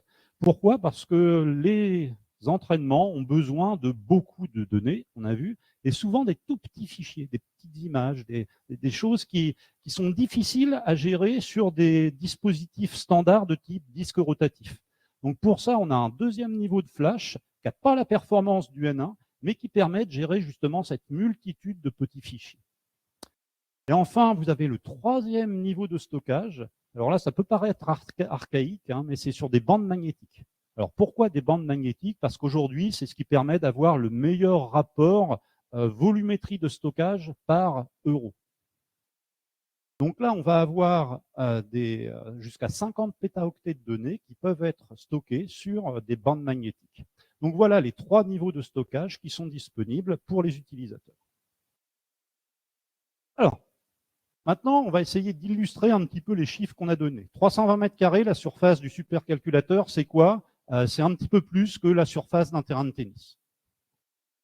96 tonnes, ça correspond à quoi? Globalement, ça correspond au poids de la navette spatiale américaine au décollage. 2400 kilowatts d'électricité, ça correspond à ce que peut fournir une éolienne, une très très grande éolienne à plein régime. Donc voilà, ça vous permet de quantifier un petit peu ces différents chiffres. Je parlais de la récupération de chaleur. Donc ici, vous avez le schéma. Vous avez le supercalculateur Jean-Zay qui est ici, pour lequel on va extraire la chaleur et on va réinjecter cette chaleur dans le réseau de chaleur de Paris-Saclay, qui va ensuite permettre d'alimenter des universités, des locaux étudiants et puis même une piscine très récemment. Donc, la chaleur issue du supercalculateur va pouvoir être réutilisée pour chauffer des bâtiments. Et d'après les études qui sont faites, 4000 MWh par an, ça représente l'énergie en chauffage de 1000 logements neufs. Alors maintenant, on va parler des chiffres. Tout à l'heure, on disait que c'est difficile à quantifier quand on parle de milliards. Là, on ne parle plus de milliards, on parle de millions de milliards ou de milliards de milliards. Donc, déjà, qu'est-ce qu'une puissance de calcul de 128 pétaflops en FP64 ou 2,88 hexaflops en FP16? Qu'est-ce que ça veut dire? On va essayer de déchiffrer. Un flop, c'est une opération. Un flop par seconde, c'est une opération par seconde. Une opération, c'est quoi? C'est un plus, un moins, un fois sur 2 nombres. Ces nombres, lorsqu'on travaille sur des FP64, ils ont 16 chiffres significatifs. Ils ont 16 chiffres. Donc, voilà, un exemple d'un flop par seconde, c'est vous faites cette opération-là en 1 seconde, ça vous donne un flop par seconde avec 16 chiffres significatifs sur le résultat et sur les opérandes. Un flop FP16, le FP16, c'est une précision qui est réduite. Au lieu d'avoir 16 chiffres, on va en avoir que 4. Donc, vous voyez, c'est la même opération, mais avec comme seulement des chiffres, des nombres qui ont 4 chiffres. Ensuite, on a, vous connaissez le kilo, le méga, le giga, donc comment est-ce qu'on appelle ça, les préfixes de grandeur. Et aujourd'hui, donc sur les supercalculateurs, on parle de péta, qui est donc 10 puissance 15, et d'hexa, qui est 10 puissance 18. Donc, lorsqu'on dit la puissance du supercalculateur, c'est 126 pétaflops, ça veut dire que c'est 126 millions de milliards d'opérations par seconde avec des opérandes, avec des nombres de 16 chiffres. Alors, c'est difficile à se représenter concrètement. Qu'est-ce que ça fait? Donc, j'ai essayé de vous trouver un exemple. Si l'ensemble de l'humanité comptait au rythme d'une opération par seconde, il lui faudrait 182 jours pour calculer ce que le supercalculateur est capable de faire en 1 seconde. Ça, c'est lorsqu'on calcule sur des nombres avec 16 chiffres. Si on passe avec des nombres avec 4 chiffres, là, le supercalculateur, il est bien plus performant. On voit, on passe à 2,88 hexaflops. 2,88 hexaflops, eh bien, si l'humanité comptait au rythme d'une opération avec 4 chiffres par seconde, avec des nombres de 4 chiffres en 1 seconde, il lui faudrait 11 années pour faire ce que Jean Zay est capable de faire en 1 seule seconde. Voilà, ça vous permet de voir un petit peu, voilà, de vous rendre compte de la grandeur des nombres qu'on est en train d'appréhender. Alors, ça, c'était pour la partie calcul. Maintenant, pour la partie stockage, je vous ai dit, si on fait la somme de tous les systèmes de stockage qu'on a, le N1 plus le N2 plus le N3, on arrive à une capacité de stockage de l'ordre de 100 pétaoctets. 100 pétaoctets, c'est quoi? J'ai calculé très rapidement, c'est 21 millions de DVD. Vous les empilez les uns sur les autres, ça vous fait une colonne de 25 km de haut. La vitesse de lecture. Le niveau le plus proche de la machine, le N1, a une capacité de lecture de 1,5 téraoctets par seconde. 1,5 téraoctets par seconde, c'est quoi? C'est en 1 seconde, le supercalculateur Jean Zay est capable de lire 320 DVD. 320 DVD en 1 seule seconde. Et tout ça, c'est absolument indispensable si on veut envoyer l'information avec une bande passante suffisante pour la partie calcul du supercalculateur. Alors, concrètement, comment ça se présente? Voilà, c'est tout simplement des racks dans la salle machine. Ici, on est dans la salle machine. Vous voyez, c'est des grands racks à l'intérieur desquels vous allez avoir des cartes qui vont être mises les unes sur les autres. Vous voyez que la composition de la carte, vous avez ici les GPU qui sont ici, et puis le système de refroidissement. Vous avez le liquide qui arrive à 32 degrés, qui va directement sur les éléments les plus chauds, récupérer les calories et ressort à 36 degrés. Et donc des lames comme ça, vous en avez une centaine dans chaque rack. Vous voyez ici, alors les photos elles sont, bon, c'est pas grave. Ici donc la photo, il faudrait la remettre dans ce sens-là en fait. Tous les câbles bleus, vous voyez, c'est les réseaux d'interconnexion entre les racks. Donc il faut savoir qu'il y a des kilomètres de fibres optiques qui permettent d'interconnecter les nœuds de calcul les uns avec les autres. Et ici, vous avez l'arrière d'un rack avec une prise électrique. La prise électrique, elle est plus grosse que mon poing. Vous avez ici le système de refroidissement, ici les câbles d'alimentation électrique. Et donc ici, vous avez la vision complète de la machine sur les 320 mètres carrés. Alors ça, c'est ce que vous verrez lorsque vous tapez superordinateur sur Google. Vous allez avoir ce type de photo-là. Mais ça, il faut bien voir, c'est que la partie visible de l'iceberg. Parce que derrière, pour faire fonctionner tout ça, vous avez besoin d'une infrastructure technique. Et pas de n'importe quelle infrastructure technique. Ici, je vous ai mis quelques photos de l'infrastructure technique de l'IDRIS. Vous avez ici un faux plancher. Donc, sous le supercalculateur, vous avez un faux plancher d'1,60 m. Dans ce faux plancher, on fait passer tout ce qui est courant fort, tout ce qui est refroidissement. Donc ici, vous voyez les tuyaux de refroidissement pour refroidir le supercalculateur. Donc un tuyau avec l'arrivée d'eau tiède et puis l'autre tuyau pour le retour de l'eau chaude. Vous voyez qu'il y a des poteaux ici là, pour soutenir et vous avez des gros IPN qui ont été rajoutés. Faut savoir qu'un rack qu'on est en train d'installer, c'est 2,5 tonnes au mètre carré. 2,5 tonnes. Donc, il a fallu renforcer le faux plancher pour pouvoir accueillir les nouveaux racks. Ici, vous avez le groupe électrogène qui nous permet, en cas de coupure d'électricité, on a une double alimentation électrique. Si voilà, la première alimentation qui est coupée et pas de chance, on a aussi la deuxième alimentation qui est coupée, ce qui n'est jamais arrivé. Voilà, on a un groupe électrogène qui nous permet de maintenir une partie du supercalculateur pendant quelques heures opérationnel et en partie toute la partie disque. Parce que les disques, c'est extrêmement sensible. Si ça plante brutalement, on risque de perdre des données. Donc toute la partie disque, toute la partie administration, station d'administration du supercalculateur, c'est sauvegardé par le groupe électrogène. Bon, depuis qu'on l'a installé, il n'a jamais fonctionné. On le teste régulièrement, mais il n'a jamais eu besoin de fonctionner, fort heureusement. Ici, vous avez toute la partie onduleur, toute la partie transformateur. Ici, vous avez les groupes froids. Ici, vous avez les refroidisseurs adiabatiques. Ici, vous avez la pompe d'interconnexion entre le réseau d'eau chaude du supercalculateur et le réseau du plateau de Saclay, de l'EPAPS.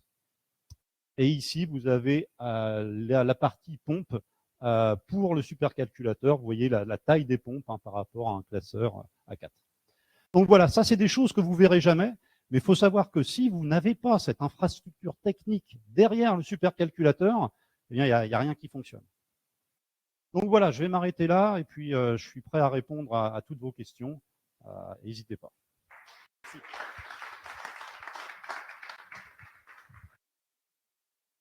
Donc ça permet de terminer. Merci beaucoup Pierre-François pour. Bon, c'est vrai que c'est toujours impressionnant et merci d'avoir illustré là les grands chiffres. Ça donne en fait un peu le tournis.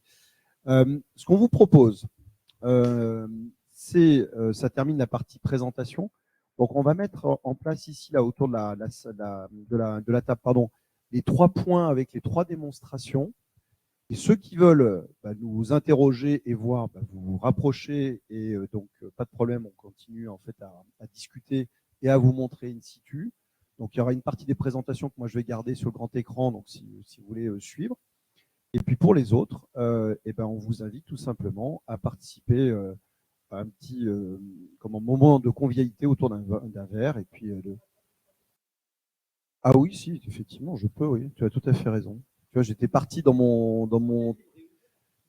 Oui, tu as tout à fait raison. Merci. Si, mais si, effectivement, tu as raison. J'ai complètement oublié, j'étais, tu vois, parti sur les démonstrations. Allez, c'est toujours la première, là, difficile à poser. Qui se lance? Allez, Marc, je t'en prie. Attends, Moi, c'est pas une question. Moi, c'est bravo. Parce qu'en fait, il y a à peu près une année que j'étais ici. C'était aussi au Viva. Il est mort en juin, en fait. Ça se fait en mai. Voilà. Donc, bravo. Parce que pour mettre en place tout ça, bravo.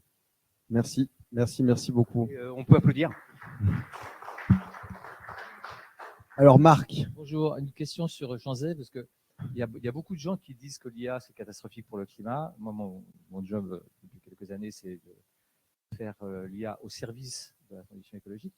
Pour faire court, est-ce que vous suivez les consommations électriques par type pour les entraînements de modèles? Je fais super. À présent, on n'avait pas les outils pour le faire. On avait les outils pour le faire que sur une partition.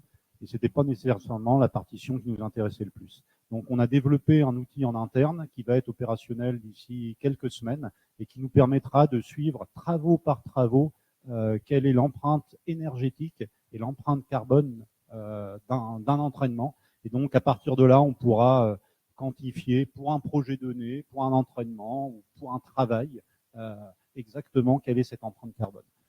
Juste pour... Alors effectivement, un super ordinateur hein, comme j'en ai, la consommation annuelle, c'est 19 gigawatts-heure sur l'année. Donc c'est beaucoup, hein, c'est plusieurs millions d'euros d'électricité chaque année. Il faut savoir que parmi tous les supercalculateurs qui sont aujourd'hui en production, sûrement que Janzai est celui qui est le plus éco-responsable. Pourquoi? Parce qu'il utilise beaucoup de GPU, et ça c'est ce qu'il y a de plus efficace en termes de performance par watt. Deuxièmement, parce qu'on utilise du refroidissement direct à eau chaude, et donc l'eau chaude, 32, 36 degrés, c'est plus facile, c'est plus efficace que si on avait un régime d'eau froide ou un régime à air. Il y a encore beaucoup de machines qui sont refroidies à air, donc on est beaucoup plus efficace que d'autres systèmes de refroidissement. Et enfin, parce qu'on récupère la chaleur du supercalculateur. Donc, je ne dis pas qu'on est green, hein, mais on est quand même relativement éco-responsable par rapport à la science qui peut être faite sur le supercalculateur. Et un élément complémentaire, mais je pense que tu le connais, il y a un papier de recherche qui a été publié au moment de l'entraînement de ce fameux modèle Bloom sur la machine Janzai, voilà, où il y a en fait une analyse assez poussée, effectivement, du coût énergétique et calorique de l'entraînement de ce modèle Bloom. Alors pour compléter, hein, on fait un travail avec Gensi autour de l'empreinte carbone des supercalculateurs. Il faut savoir qu'un supercalculateur comme Janzai, la moitié de l'empreinte carbone, elle est liée à sa construction. Et l'autre moitié, c'est la durée de vie de la machine, c'est l'utilisation de l'électricité pendant la durée de vie de la machine qui est de l'ordre de 6 à 7 ans. Voilà, ça c'est des choses qu'on n'a pas nécessairement à l'esprit. Et on a cette répartition 50-50 en France parce qu'on a une énergie décarbonée à base de nucléaire. Par exemple, en Allemagne, c'est plutôt 30% sur la construction et 60% sur la durée de vie de la machine, la consommation électrique.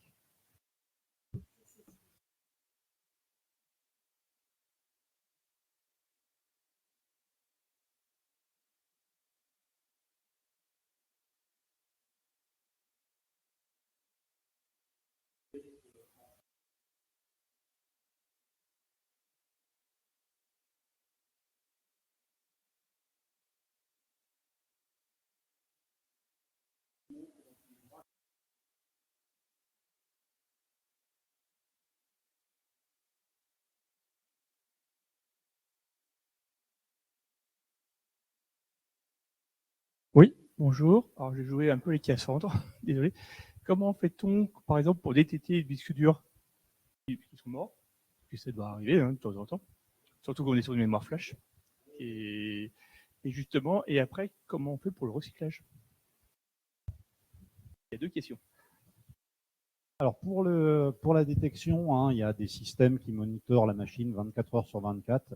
Et dès qu'on détermine qu'il y a un composant qui pose problème, le nœud est enlevé de la configuration et il y a une alerte qui est envoyée. Et à partir de là, c'est au constructeur qui a un certain nombre d'heures pour intervenir sur le système et remettre le système en marche en moins de temps d'heures. Donc ça, je dirais, ça se fait de façon relativement automatique. On a des outils qui gèrent ça très bien. Mais par contre, c'est vrai que ça arrive relativement souvent quand on a de telles capacités disques. Voilà, ça arrive aussi bien sur la partie stockage que sur la partie compute. Plusieurs fois par jour? Ça, peut-être pas plusieurs fois par jour, mais plusieurs fois par semaine. Ensuite, pour le recyclage, alors, soit la machine, elle peut avoir une seconde vie. Typiquement, là, lorsque j'ai parlé de l'extension qu'on est en train d'installer, pour installer cette extension, on a été obligé de décommissionner une partie de la première version de Janzai. C'est du matériel qui a 4 ans, qui peut encore servir, parce qu'il est complètement, il n'est pas complètement obsolète, hein, il est tout à fait utilisable, c'est des GPU V100. Et donc, ce matériel-là peut être racheté par voilà, des partenaires X ou Y qui vont pouvoir réutiliser ce matériel pendant 4-5 ans jusqu'à la fin de la durée de vie de la machine. Ce ne sera pas à l'Idris, ce sera ailleurs. Il faut des infrastructures un petit peu spécifiques. C'est ça qui est compliqué. Mais je dirais que c'est ce qui va être fait pour l'extension qu'on a décommissionnée. Lorsque la machine arrive vraiment en fin de vie, bien là, il y a des sociétés spécialisées qui permettent de, comment est-ce qu'on appelle ça, recycler le matériel Donc, soit ça se fait directement par le constructeur, on repasse par le constructeur qui nous a vendu la machine et c'est lui qui se charge de recycler, ou sinon, on deal directement avec les industriels spécialisés dans le domaine.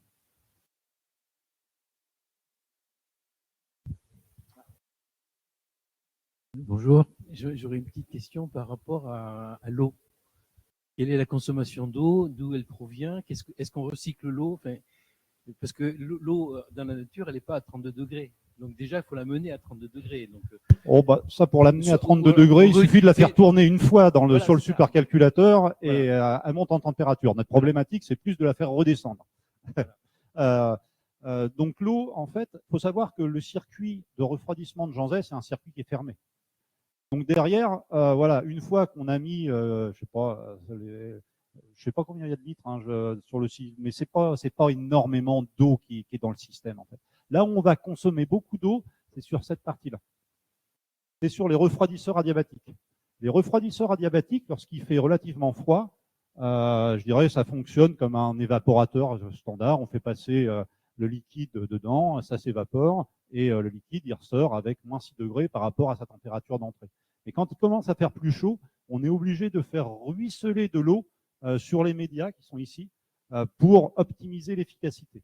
Et c'est là où ça commence à consommer. Alors, d'après ce que m'a dit le responsable de l'infrastructure de l'Idriss, aujourd'hui, on consomme de l'ordre d'une piscine olympique sur l'année. Donc, voilà, c'est beaucoup, mais ce n'est pas si important que ça.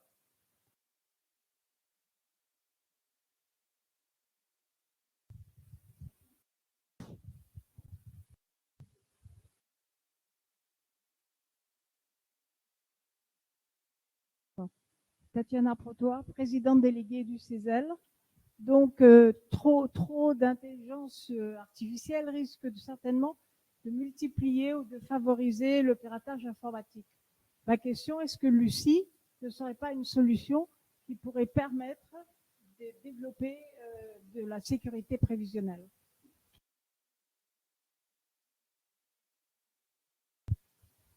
Excellente question. Alors effectivement, l'IA ne peut pas être que génératrice de mauvais faits. Et on peut effectivement l'utiliser à titre préventif. Donc effectivement, dans un des usages d'ailleurs en fait historique du machine learning, c'est de faire en fait de l'analyse prédictive. Et donc dans le domaine de la sécurité, il y a beaucoup de choses en fait aujourd'hui qui tirent parti dès à présent de ces algorithmes pour ne pas, parce que tous les antivirus qu'on connaît aujourd'hui ou les systèmes de sécurité, qu'est-ce qu'on fait? On leur donne des règles et en fait ils appliquent les règles. Mais quand on ne connaît pas le type d'attaque ou quand c'est une dérivation, chose qui n'est inconnue, là en fait on peut être soumis. Donc là, les techniques dans le domaine, en fait les éditeurs dans le domaine de la sécurité utilisent de plus en plus effectivement, comme vous le soulignez, l'intelligence artificielle qui a des capacités de raisonnement ou d'anticipation. Et donc, par rapport à une situation inconnue, ou pas encore effectivement détectée, ou effectivement inconnue, pour faire simple, elle va être capable effectivement de, pas résoudre, mais en tout cas d'alerter, de prévenir. Donc c'est effectivement, et alors, dans les usages, donc c'est vrai qu'on ne l'a pas dit, mais nous, ce qu'on fait, on fait des technologies souveraines et open source avec de la transparence, de la confiance. C'est effectivement pour traiter les cas d'usage qui ne peuvent pas être traités par les solutions grand public ou celles qu'on ne maîtrise pas. Et effectivement, naturellement, les premiers points de contact que nous avons ou les gens qui ont un intérêt pour les solutions que nous développons aujourd'hui, ce sont bien sûr les administrations régaliennes, l'Intérieur, le ministère de la Défense, et aussi en fait un certain nombre d'entreprises, donc les OIV, donc les organismes en fait d'importance vitale, qui eux ne peuvent pas en fait tout simplement utiliser les solutions grand public et qui vont effectivement utiliser des solutions comme Lucie. Donc effectivement, pour répondre à votre question, oui, et ça sera parmi en fait les cas d'usage d'un modèle comme Lucie, tout à fait.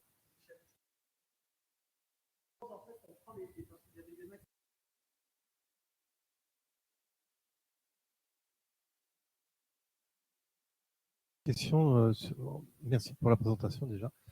J'ai une question en cas d'usage. Enfin, ça rebondit en fait ce que j'ai entendu ce matin sur apparemment, Google revient dans la course avec son Gemini vocal. Ma question est la suivante.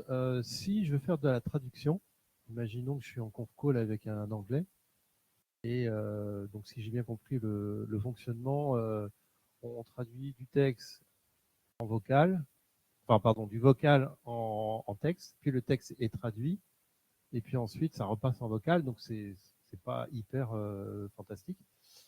Mais avec Lucie, aujourd'hui, pour vous, où ça en est?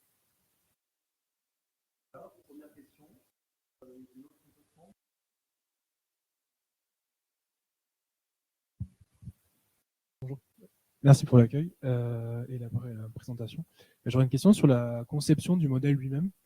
Comment vous choisissez le nombre de couches, par exemple, dans le réseau de neurones, quel type de couches vous allez mettre et quel nombre de paramètres vont être nécessaires dans le modèle par rapport à ce que vous voulez obtenir. Du coup, comment vous estimez ça? Est-ce que c'est juste de la théorie et après vous testez derrière, ou est-ce que ça se fait en parallèle au fur et à mesure? C'est bon. Une dernière, peut-être, il faut en prendre 3 et après, vous faites les démos. Bon, donc effectivement, le sujet de la multimodalité est en fait un élément extrêmement important qui fait bouger pas mal d'actualités, puisque vous avez vu en fait GPTO, donc pour Omni en fait, et dans ce sens-là, et effectivement le Gemini vocal, en fait, il y a une course, et donc le modèle en fait qui va évoluer, c'est qu'effectivement au lieu d'apprendre que ces modèles apprennent uniquement sur des tokens en fait de texte, Omni, en fait le GPT-4 Omni, donc il est directement entraîné en fait sur des données vocales. Et en fait, c'est quelque chose qu'on a nous déjà expérimenté, c'est ce qu'on faisait avec Claire.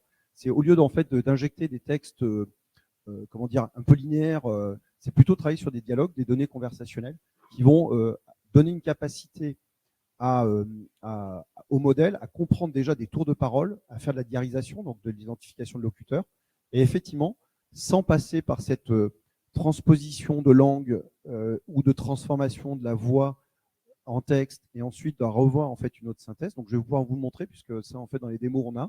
Donc on démontre aujourd'hui la multimodalité.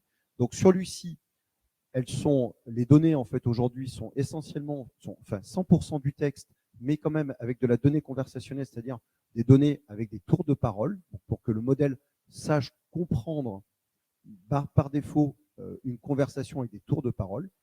Et effectivement, dans les travaux qu'évoquait Adrien, quand on disait tout à l'heure qu'on était aussi candidat sur un des projets de financement dans le cadre de l'AAP, un des objectifs sur une cousine ou une petite sœur en fait de Lucie, ça sera d'ajouter cette capacité au traitement de la voix en direct, sans passer par cette phase de transposition. Ok. Alors,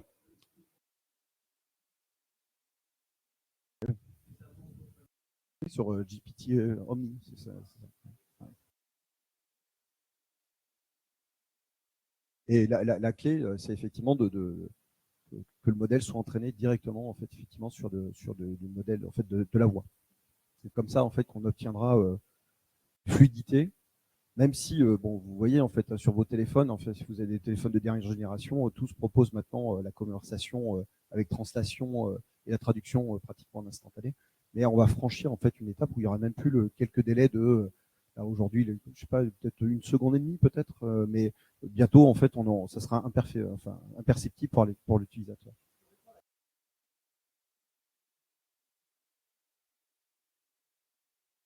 Ouais. Donc oui, on pourra peut-être poursuivre, mais je peux donner quand même un éclairage sur voilà, c'est ça. En fait, ce qu'on dit aujourd'hui, c'est qu'il y a une sorte de sauce secrète qui est à l'intérieur des modèles, effectivement. Et ce que je peux vous dire, c'est que depuis 1 an, quand on part en fait sur l'entraînement, alors pas sur du fine-tuning, mais vraiment sur un entraînement from scratch, hein, donc faire ce qu'on appelle un pré-training, c'est effectivement des milliards de questions aussi qu'on se pose pratiquement au quotidien, dont en fait celle du nombre de réseaux nombre de couches en fait dans le réseau de neurones, et effectivement quelle tâche on va leur donner. Donc on peut rentrer dans le détail un peu plus profondément si vous le souhaitez, mais et par ailleurs en fait il n'y a pas de règle aujourd'hui. C'est que c'est en fait quelque chose de complètement empirique. Et donc, c'est pour ça que ça nécessite, et là, je tiens à remercier nos amis d'Idris, puisque tu as rappelé aussi que la mission d'Idris, c'était aussi d'avoir des spécialistes, en fait, aussi de l'IA, qui nous aident. Hein. C'est-à-dire qu'en fait, puisqu'eux, ils voient passer tous les modèles, donc c'est aussi intéressant de bénéficier de leur expertise et de faire ces choix dimensionnants. Alors, le nombre de paramètres, parce que en fait, vous avez posé cette question-là. Donc, le nombre de paramètres, il y a une caractéristique des modèles. Hein, donc, si j'essaie de faire simple, plus on a de paramètres, plus le modèle serait performant. Nous, on vise en fait des modèles. En fait, Lucie est un modèle en fait à 7 milliards de paramètres. Je pense que c'est pas. Et si on a la chance d'être retenu, ce qu'on souhaite là dans l'extension en fait de Jean Zay, ce qu'on aimerait en fait, c'est de ne pas entraîner que le modèle en fait à 7 milliards, mais de faire un modèle beaucoup plus petit, qui est un peu la tendance en fait du moment, d'avoir en fait des modèles à 1,5 milliard de paramètres. Pourquoi? Parce qu'on veut en fait l'exécuter en fait tout simplement sur un téléphone pour les raisons. Mais je vous propose de poursuivre la discussion si vous le souhaitez après.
Le buffet est là-bas, on va réouvrir, vous pouvez accéder à la terrasse, au ponton, il y a un grand bateau, vous devez être livré demain.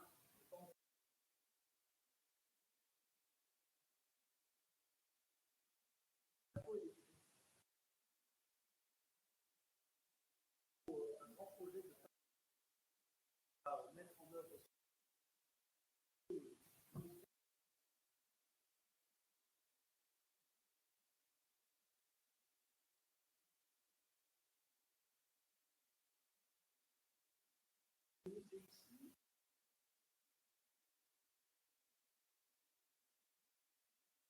Merci à vous tous et tous pour votre participation. On a été ravis de vous accueillir. Merci. Donc on va avoir trois démos. Une en fait plutôt sur l'utilisation des modèles comme Claire.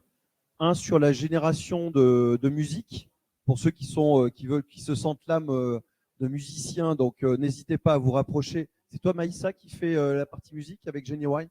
Ok, donc vous vous rapprochez de Maïssa sur la partie musique. Et puis ensuite, on a en fait un modèle aussi qui a été spécialement entraîné sur la littérature française. Donc, si vous voulez aussi interagir avec un certain nombre de contenus, n'hésitez pas à voir avec Margot. Voilà. Merci.